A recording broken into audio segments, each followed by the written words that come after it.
Bismillahirrahmanirrahim. Assalamualaikum warahmatullahi wabarakatuh. Waalaikumsalam warahmatullahi wabarakatuh. Innal hamdalillah nahmaduhu wa nasta'inuhu wa nastaghfiruh wa na'udzu billahi min shururi anfusina wa min sayyiati a'malina. Man yahdihillahu fala mudilla lahu wa man yudlil fala hadiya lahu. Asyhadu an la ilaha illallah wahdahu la syarika lah wa asyhadu anna Muhammadan abduhu wa rasuluhu la nabiyya ba'dah. Amma ba'd. Bapak-bapak, ibu-ibu, kaum muslimin dan muslimat, jamaah Majelis Ta'lim Al-Hidayah yang dirahmati oleh Allah Subhanahu wa taala. Alhamdulillah, kita pada hari ini dipertemukan kembali oleh Allah Subhanahu wa taala di dalam kajian rutin ya, setiap Jumat pagi di Jaliat Nasim. Mudah-mudahan pertemuan ini diberkati oleh Allah Subhanahu wa taala dan mudah-mudahan apa yang kita kerjakan ini merupakan tanda kebaikan yang Allah inginkan atas diri kita serta memudahkan kita di dalam menggapai surga Allah kelak. Amin ya rabbal alamin. Kemudian salawat dan salam semoga senantiasa tercurah kepada panutan kita, kepada kecintaan kita Nabi Muhammad SAW, kepada keluarga beliau, kepada para sahabatnya dan orang-orang yang mengikuti beliau dengan baik hingga hari kiamat kelak. Taib, kaum muslimin dan muslimat yang dirahmati oleh Allah Subhanahu wa taala. Untuk sesi pertama kita mulai dengan kajian sirah An-Nabawiyah, yang mana kita membahas atau membaca kitab Raudhatul Anwar yang merupakan karya dari Syekh Safiyur Rahman Al-Mubarakfuri rahimahullahu ta'ala, yang mana pada pertemuan ini kita akan masuk pada pembahasan yang pertama, yakni tentang nasab beliau ya, nasab. Kemudian kita nanti akan berbicara atau mengisahkan tentang kabilah beliau dan keluarga beliau. Taib, di dalam kitabnya ini Syekh Safiyur Rahman menyebutkan huwa akramu khalqillah wa afdalu rusulih wa khatamu anbiya'ih ya. Jadi beliau ini adalah seorang atau merupakan makhluk Allah yang paling mulia, paling mulia. Nah, tidak ada yang lebih mulia daripada Rasulullah SAW. Bahkan beliau adalah termasuk atau merupakan orang atau Rasul yang paling utama, yang paling utama. Dan beliau adalah penutupnya para nabi. Ya, beliau adalah penutupnya para nabi. Siapa nama beliau? Nama beliau adalah Muhammad ibnu Abdullah ibni Abdul Muttalib ibni Hashim ibni Abdi Manaf ibni Qusay ibni Kilab ibn Murrah ibn Ka'ab ibn Lu'ay ibn Ghalib ibn Fahr ibn Malik ibn Nadar ibn Kinanah ibn Khuzaimah ibn Mudrikah ibn Ilyas ibn Mudar ibn Nizar ibn Ma'ad ibn Adnan ya. Ini nasabnya beliau sampai kepada Adnan. Adapun Adnan min dzurriyyati Ismail ibn Ibrahim alaihi wassalam ya. Adapun Adnan ini merupakan keturunannya Nabiullah Ismail, yang mana Nabiullah Ismail ma'ruf ya, beliau adalah anaknya Nabiullah Ibrahim Khalilur Rahman. Taib, bil ittifaq. Jadi Adnan ini disepakati oleh para ulama sirah merupakan keturunannya Ismail ibn Ibrahim alaihi wassalam. Ittifaq para ulama. Tidak ada perselisihan dalam masalah ini. Walakin lam yu'raf bidzabt adadun wala asma min bainihi wa baina Ismail alaihi salam. Ya. Tetapi tidak diketahui secara meyakinkan berapa jumlah dan nama-nama ya keturunannya dari Ismail sampai Adnan. Jadi Ismail, kemudian anak keturunannya sampai kepada Adnan ini berapa jumlahnya, ini tidak diketahui secara pasti, ya, tidak diketahui secara pasti. Dan terjadi khilaf di sana, ya, terjadi khilaf di antara para ulama sejarah. Iya. Kemudian Syekh Shafir Rahman mengatakan, amma ummuhu sallallahu alaihi wasallam fahiya Aminah bintu Wahab binti Abdi Manaf binti Zahrah binti Kilab, ya, ibni Abdi Manaf ibni Zahrah ibni Kilab, wa Kilab huwal jaddul khamis lin nabi min jihati abihi. Maksudnya apa?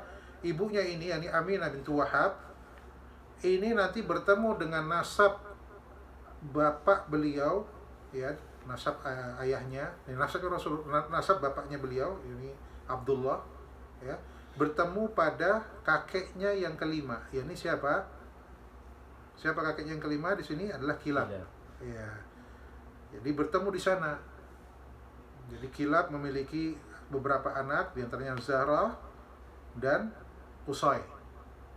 Ya. Kilab itu memiliki beberapa anak, di antaranya Zahra dan Qusay. Nanti dari Zahra ini lahirlah Aminah. Kemudian dari Qusay nanti lahir Abdullah.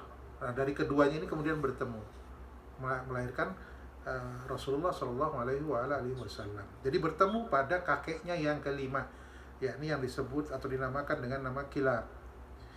Fa abuhu wa ummuhu min aslin wahid yajtami'ani fi Kilab wasmuhu Hakim wa qila Urwah lakinnahu kana kathiru sayd bil Kilab fa'urifa biha.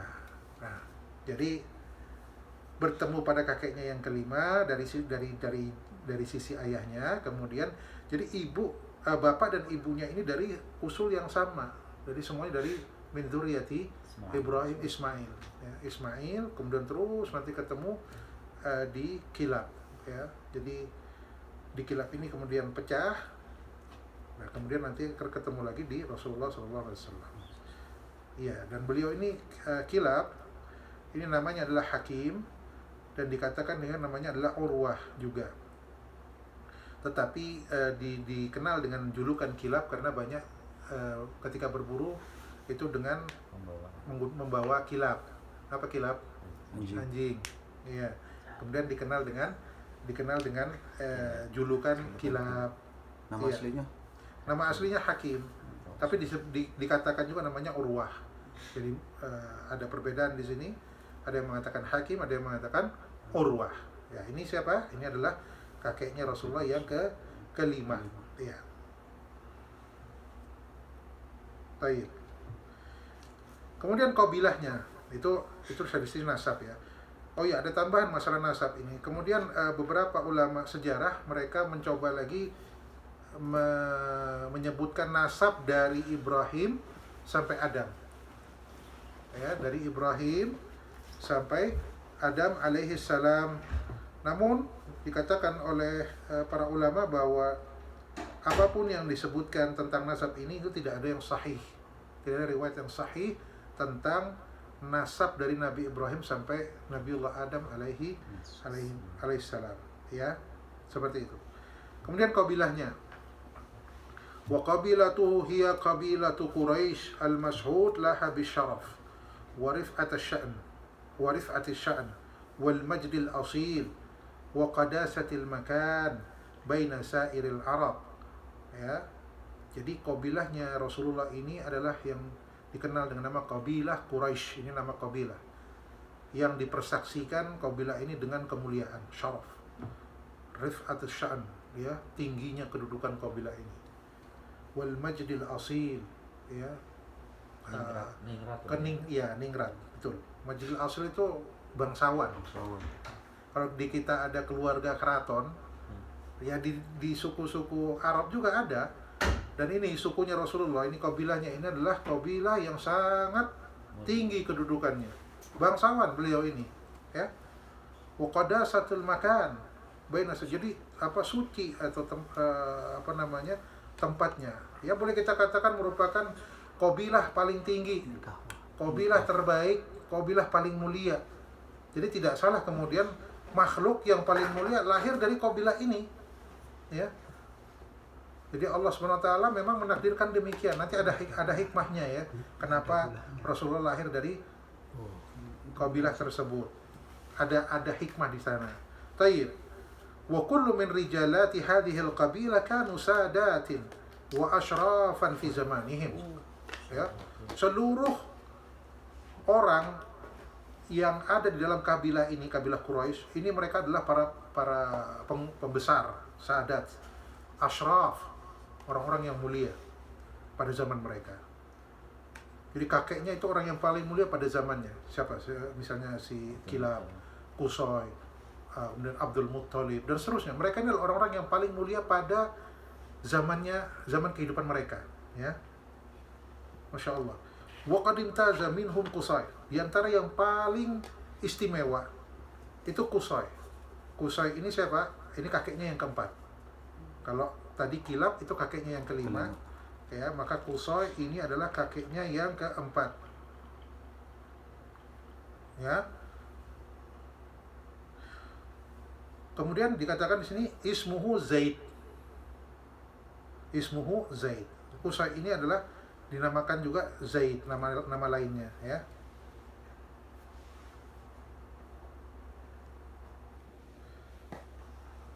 Kemudian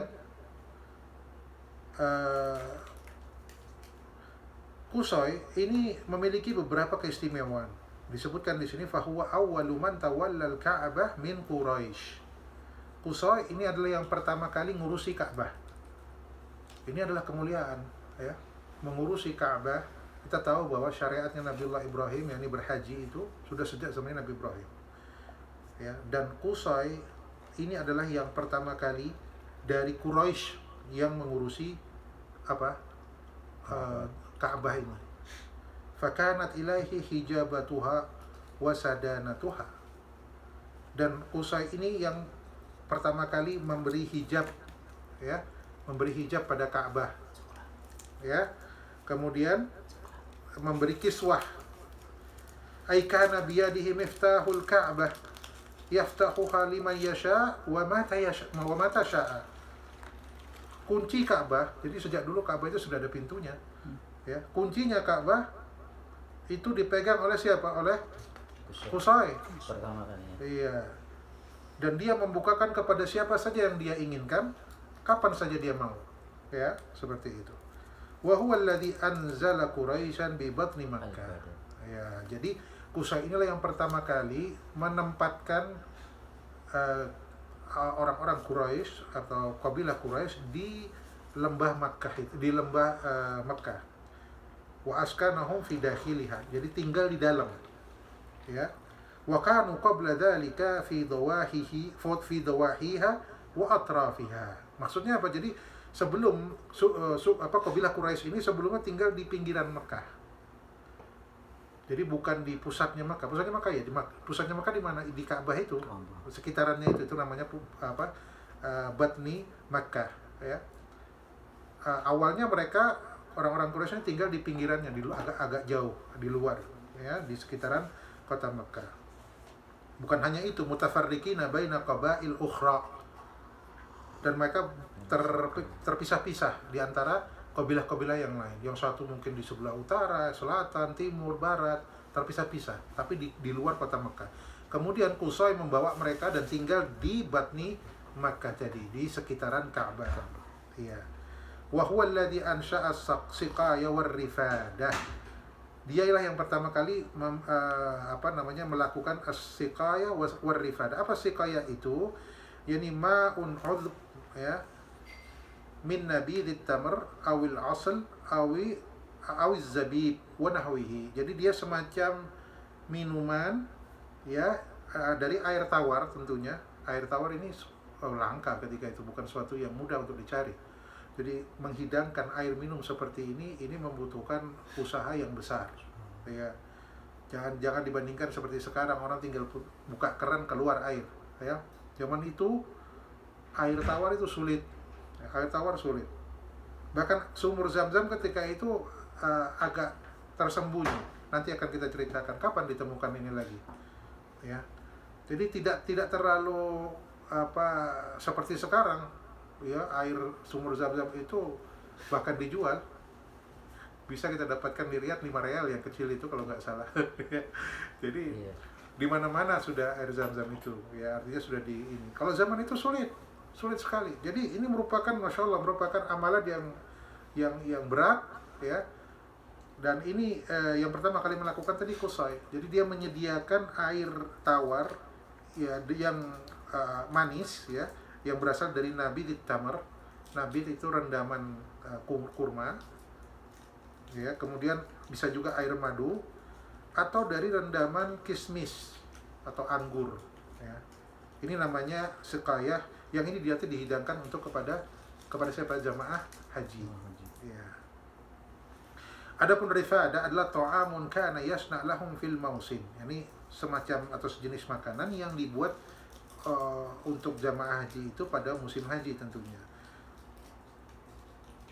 Waqad bana Qusay baitan bi shimalil Ka'bah. Nah, Qusay ini mengumpulkan Quraisy itu, suku Quraisy itu di bagian utara. Bukan ya, ini maksudnya di utara. Dia membuat sebuah rumah. Jadi orang Quraisy tinggal di sekitaran Makkah, kemudian dia membuat sebuah rumah di sebelah utara Ka'bah yang disebut dengan Darun Nadwah. Darun Nadwah. Apa Darun Nadwah ini? Wahiyya daru syura Quraisy. Ya, ini merupakan tempat orang-orang Quraisy untuk bertemu dan bermusyawarah. Mungkin kalau di Indonesia itu kayak pendopo gitu ya. Misalnya kalau di balai kota atau di mana di kecamatan, ya, itu ada pendopo, istilahnya pendopo ya. Iya. Di mana kemudian nanti pemuka masyarakat dan masyarakat bertemu, berdiskusi di situ. Ya, seperti itu.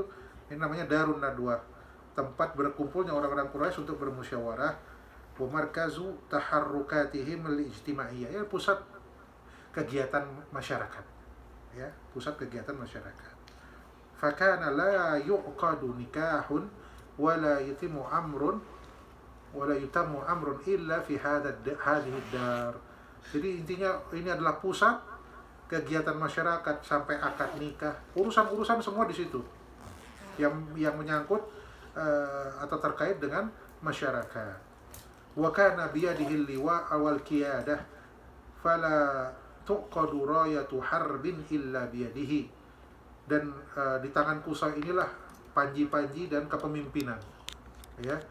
Dan tidaklah bendera atau panji-panji perang itu diangkat kecuali dengan tangannya. Jadi betul-betul beliau ini, Qusay ini adalah seorang pemimpin, ya, seorang yang sangat mulia, sampai-sampai ketika ada peperangan beliau inilah yang memegang panji-panji perang tersebut. Wa kana kariman wafirul aqli sahibu kalimatin nafidatin fi qaumihi. Qusay itu seorang yang sangat mulia, yang sangat cerdas, ya. Wafirul aql itu jangkauan pikirannya luas, ya. Jadi visi misinya luas, pandangannya ke depan itu luas. Jadi benar-benar seorang yang sangat istimewa. Sahibu kalimatin nafidah fi qaumihi. Dan dia ini orang yang ucapannya itu didengar oleh kaumnya. Jadi kalau dia mengatakan sesuatu tuh kaumnya ikut. Itu biasa pemimpin kabilah di Arab ketika itu seperti itu. Jadi sadahnya itu benar-benar didengar oleh kaumnya. Dan mereka itu manut gitu. Ya, jadi ini salah satu keistimewaannya kenapa kemarin sudah kita bahas ya pada pertemuan yang lalu, kenapa turunnya di Jaziratul Arab. Ini memudahkan dakwah. Dari sisi ketika pemimpinnya itu udah masuk ke dalam Islam, itu umumnya diikuti oleh seluruh anggota kabilahnya. Ya, sebagaimana juga ini Quraisy ini atau Qusay di sini, ya, itu kalimatnya selalu didengar oleh kaumnya dan diikuti oleh kaumnya. Iya.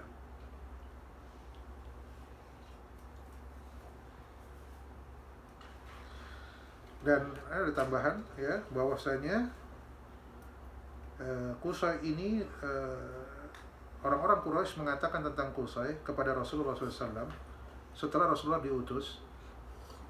Kata orang-orang Quraisy, kata orang-orang Quraisy, kata mereka, ib'ats lana Qusayyan fa innahu kana syekhun sadaq fa in syahida laka ittaba'nak.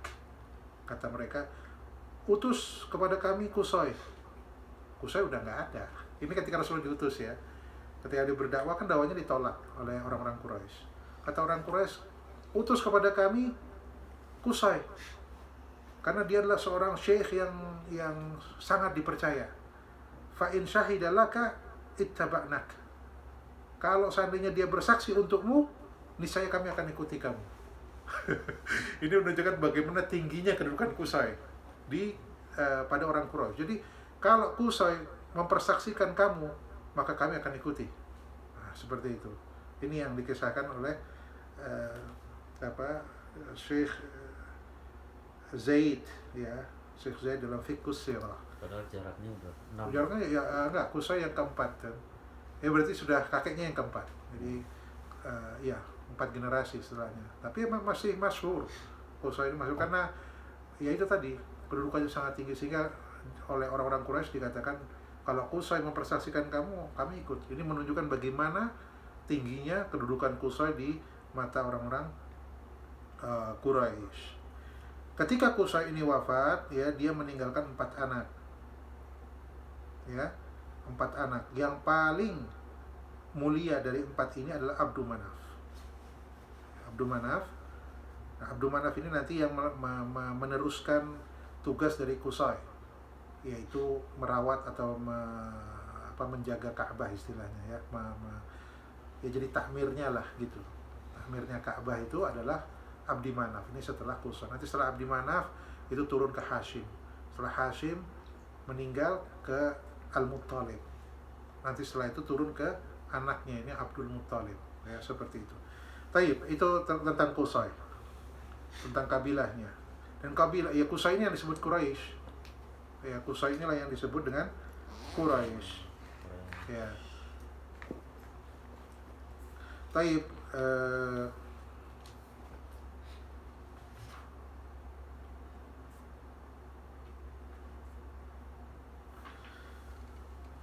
kemudian kita bicara tentang keluarganya sekarang. Amma usratuhu fatu'rafu bil usrah al-hashimiyah. Adapun keluarga Nabi ini dikenal dengan nama keluarga Hashim. Usrah Hashimiyah. Sampai sekarang ada Bani Hashim ini. Nisbatan ila jadihi tsani, yani Hashim. Nisbah kepada kakeknya yang kedua, yaitu Hashim. Wa qad waratha Hashim min manasib Qusay. Hashim ini mewarisi tugas mulia yang telah dilakukan sebelumnya oleh Qusay. Tapi tadi saya sebutkan sebelum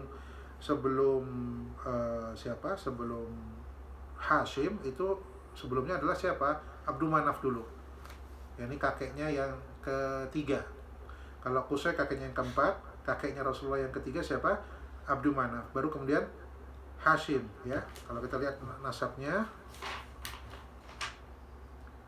ya, Hashim bin Abdi Manaf bin Qusay, ya. Jadi ini turun temurun, tugas ini turun temurun, ya. Taib, ya, ini tugasnya adalah memberikan minum dan makan kepada jamaah haji. Tsumma warathahuma akhuhu al-Muttalib. Setelah wafatnya Hashim, maka tugas memberi makan dan minum jadi jamaah haji ini dipegang oleh atau diwariskan kepada Al-Muttalib. Ini saudara Hashim. Ini dekat sekali, ya. Hashim dengan Al-Muttalib ini dekat sekali. Jadi anaknya itu ada 4, tapi yang paling dekat ini Hashim dengan Al-Muttalib, dekat sekali. Sehingga ini nanti tuh terus sampai zamannya Rasulullah SAW, kedekatan antara keturunannya Hashim dengan keturunannya Al-Muttalib. Baik. Thumma auladu Hashim ila an ja'a al-Islam wa huwa ala dhalik. Ya, terus nanti setelah itu anak-anaknya Hashim ini meneruskan tugas daripada bapaknya sampai datangnya Islam. Wa kana Hashimun a'dhama ahli zamanihi. Sebagaimana tadi saya katakan bahwa ini rijal, ya, orang-orang dari suku Quraisy ini adalah pemimpin pada zamannya masing-masing. Qusay pemimpin pada zamannya, kemudian Kilab pemimpin pada zamannya, kemudian Hashim demikian, Muttalib juga demikian, ya, mereka adalah semua orang-orang penting dan pemimpin pada zaman mereka masing-masing. Hashim dikatakan di sini kana yahshamul khabz al-khubz ayyufattituhu fillah. Jadi dia itu apa istilahnya, membuat adonan roti gitu yang digabung dicampur dengan daging, ya, fayaj'aluhu saridan, kemudian dijadikan sarid. Ini semacam sejenis makanan yang merupakan roti dan daging. Ini istimewa, ini makanan istimewa, ya. Sekali lagi, roti ini bukan barang yang gampang didapati seperti sekarang 1 real dapat berapa isinya. Zaman itu gandum juga sulit nyari di mana pertanian gandum. Ya kan, roti dibuat dari gandum kan. Ini bukan hal yang mudah gitu ya. Mereka harus berdagang sampai ke Syam, kemudian beli bahan makan. Jadi tidak mudah untuk mendapatkan ini. Demikian juga air tadi juga sesuatu yang tidak mudah untuk didapatkan. Ya, tapi kemudian tsumma yatruku liya'kulan nas. Kemudian beliau berikan saja kepada orang-orang. Faluqiba bi Hashim.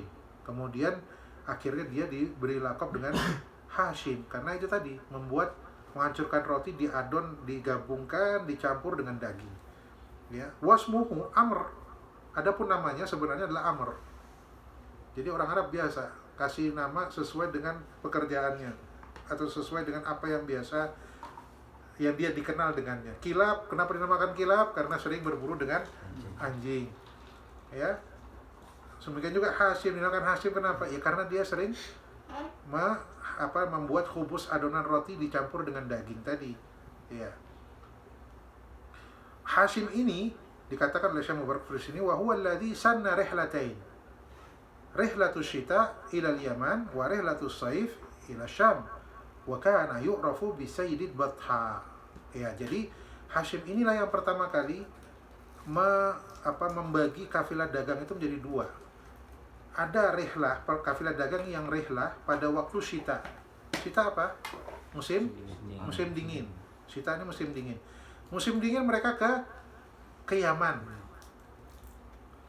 Adapun musim saif, musim panas, mereka ke Syam. Ya, kenapa demikian? Kalau musim dingin ke Yaman ya enak, dingin kan? Yaman sebelah mana? Sebelah selatan ya. Selatan Yaman itu. Kalau Syam sebelah utara. Jadi kalau musim panas, kalau ke selatan tambah panas. Mekah itu suhunya lebih rendah dibandingkan Riyadh. Riyadh ini sebelah selatannya. Ya, jadi Riyadh terus lagi ke timur ke arah Yaman ya panas, semakin panas. Ini perjalanan berat ketika itu kalau berjalan dari Mekah ke Yaman ya berat, makanya jalannya pada waktu syita. Ya. Adapun pada waktu saif, pada waktu musim panas, maka enaknya perjalanan ke Syam karena Syam lebih dingin. Kalau perjalanannya pada waktu syita tambah dingin di sana. Paham ya? Makanya ini bagus sekali gitu.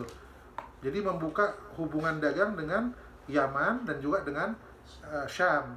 Kalau musim panas ke Syam supaya perjalanan tambah dingin. Kalau musim dingin ke Yaman karena di sana lebih hangat daripada di Mekah gitu. Ya, jadi intinya supaya perjalanan itu yang jauh ini menjadi lebih ringan dengan kondisi udara, kondisi cuaca, tidak diperberat dengan itu, seperti itu.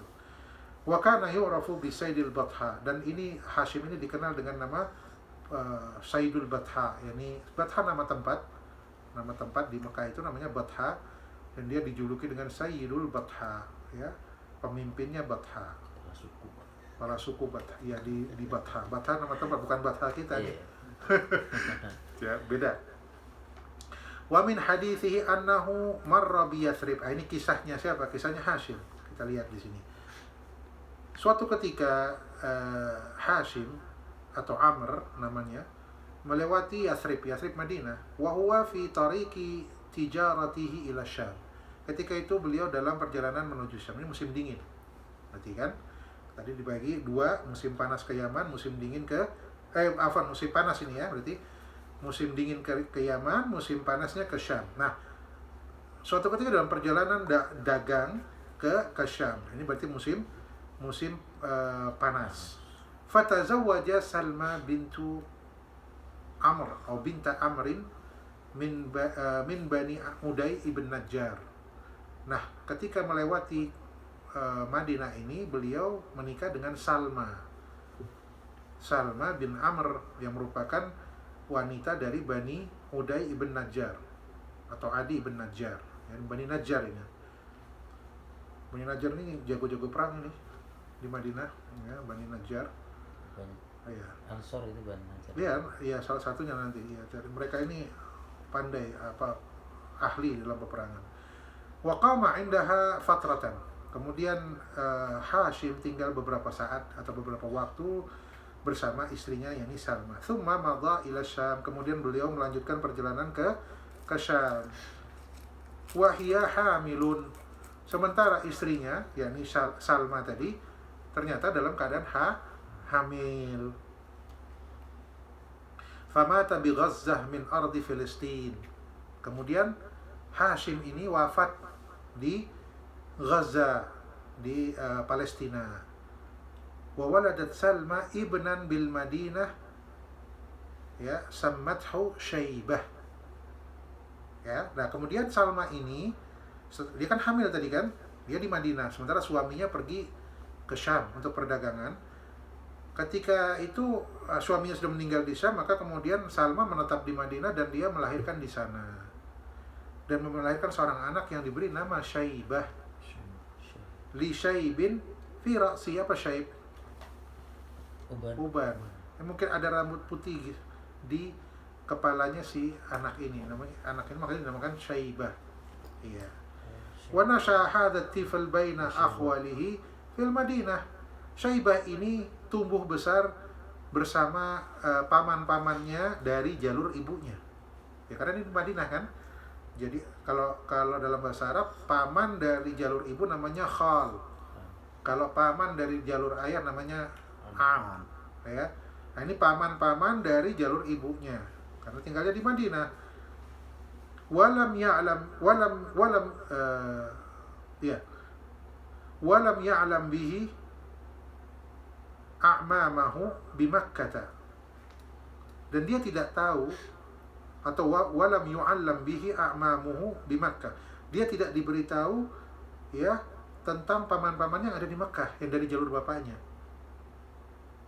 Hatta balagha nahwa sab'i sinin atau 8 sinin. Ya, jadi sampai umurnya 7 tahun atau sekitar 8 tahun baru dia tahu kalau dia memiliki paman-paman juga di Makkah. Tsumma ulima bihi ammuhu al-Muttalib. Kemudian dia diberitahu bahwasanya dia punya seorang paman, yang paman ini dekat sekali dengan ayahnya. Ini siapa? Al-Muttalib. Fadhahaba bihi ila Makkah.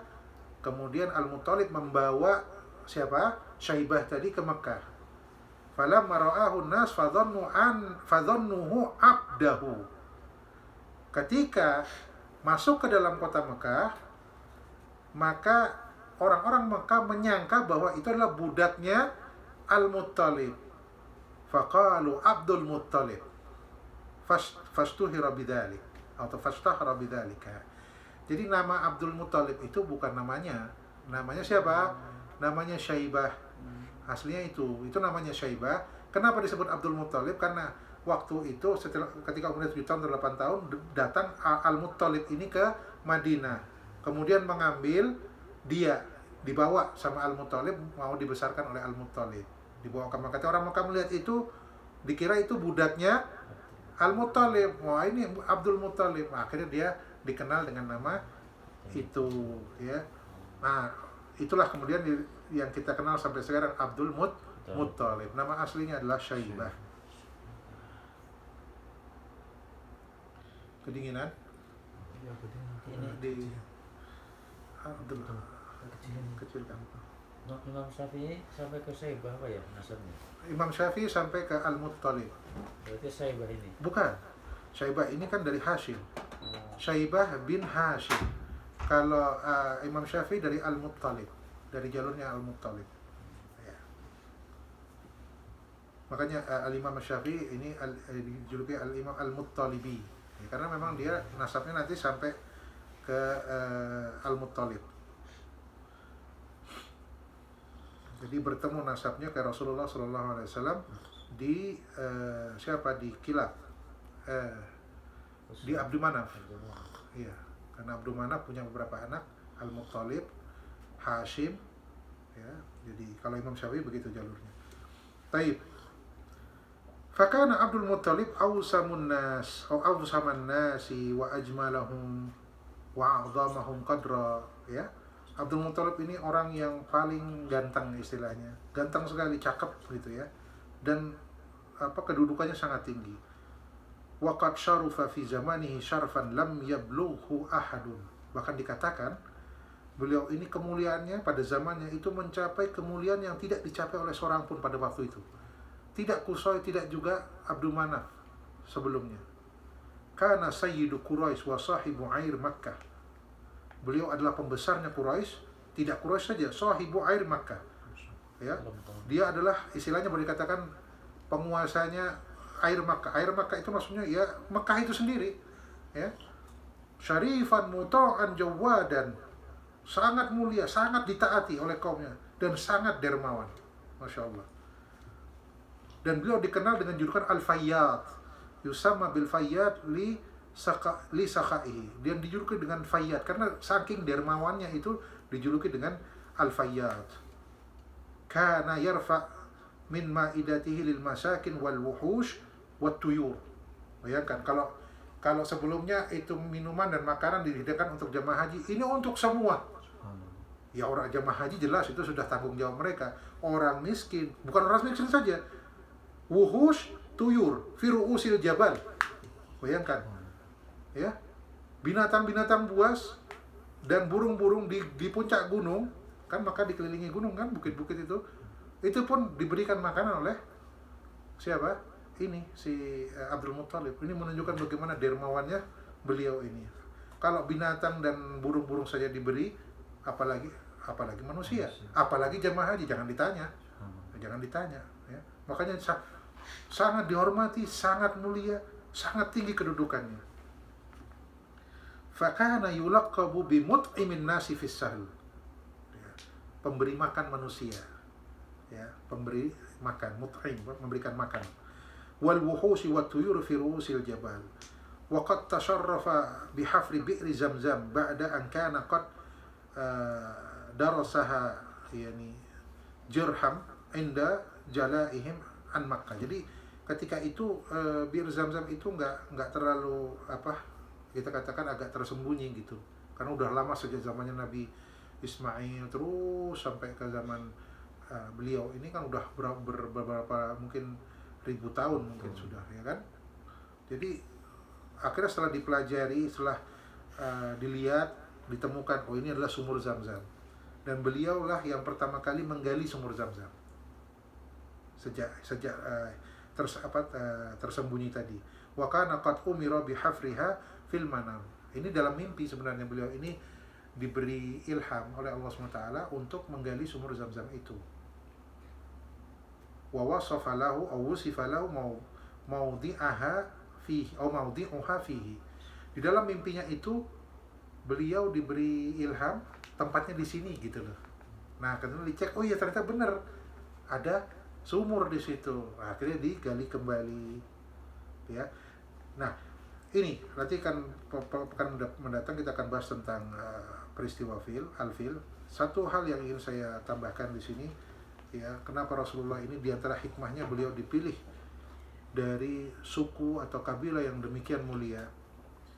Ya, ini yang pertama adalah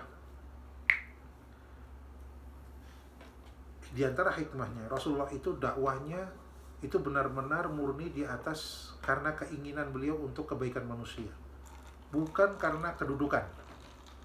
Kenapa demikian? Beliau tidak butuh kedudukan.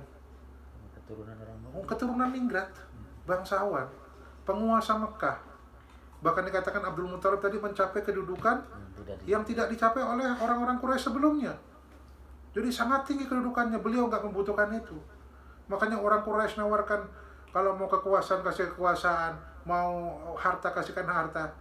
Nggak manfaat itu untuk Rasulullah. Beliau dari keluarga paling terhormat, paling tinggi kedudukannya. Makanya nggak membutuhkan kepada hal-hal itu. Ini membantu dalam dakwah sehingga dakwahnya tidak dituduh macam-macam gitu, ya.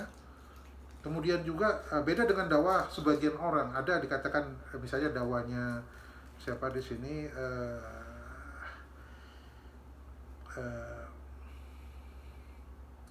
Marikisia, ya, ini di Maghrib ini, ya. Marikisia ini dakwahnya kepada kedudukan karena dia adalah orang yang terbuang di kaumnya.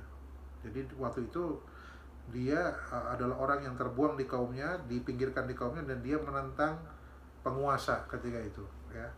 Beda ini sebagian orang dakwahnya itu berdasarkan karena dia tidak memiliki itu, kemudian dia ingin memilikinya. Nah, beda dengan Rasulullah, ya.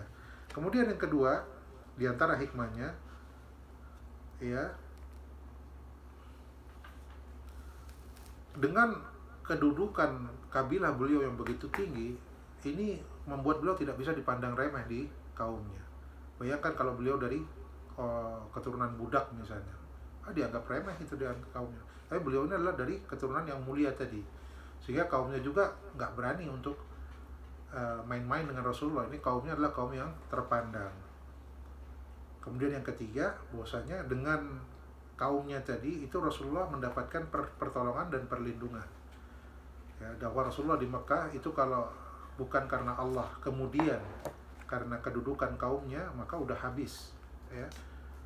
Jadi Rasulullah memang Allah takdirkan lahir dari keluarga yang paling mulia, yang mana ini nanti mereka adalah orang-orang yang melindungi dakwahnya Rasulullah. Kita lihat dalam sejarah bagaimana pamannya Hamzah masuk Islam, ya, itu karena pembelaan faktor qabilah sebenarnya, ya, faktor qabilah. Jadi bukan karena masuk Islam karena memang mencari Islam bagaimana atau tertarik pada Islam, bukan. Itu awalnya bukan karena itu, karena dia tidak mau keponakannya ini disakiti, dia nggak terima. Akhirnya dia membela Rasulullah dan dia masuk ke dalam Islam. Demikian juga Abu Thalib, ya, itu juga melindungi Rasulullah SAW walaupun beliau tidak masuk ke dalam Islam. Nah, ini diantara faedah kenapa atau hikmah kenapa Rasulullah SAW dilahirkan atau dipilihkan dari kabilah Quraisy. Ya, kita cukupkan dulu untuk kajian sirah pada poin ini. Mudah-mudahan bermanfaat. Jika ada yang benar datang dari Allah SWT, jika ada kesalahan itu karena kebodohan saya pribadi. Wabillahi taufiq wal hidayah. Assalamualaikum warahmatullahi wabarakatuh. Assalamualaikum warahmatullahi wabarakatuh.